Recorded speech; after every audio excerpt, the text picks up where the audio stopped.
Sayaw. Mayroong nagsabi sa akin hindi mahasa ang isang talento kung walang tutulong o tutulak sa iyong hasain ito. Ang tanging suot niya lamang ay ang uniforme nagtatanda na isa siyang bayani.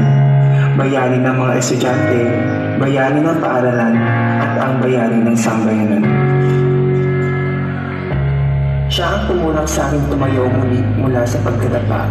Siya ang tumulong sa aking igalaw muli ang nangangalawang kong mga katawan. Siya ang tumulong sa aking lumaban gamit ang paghataw. Siya ang taong naniwala at nagtiwala sa aking kakayahan. Siya ang aking bayani, ina, guro, at ang natatanging dahilan ng aking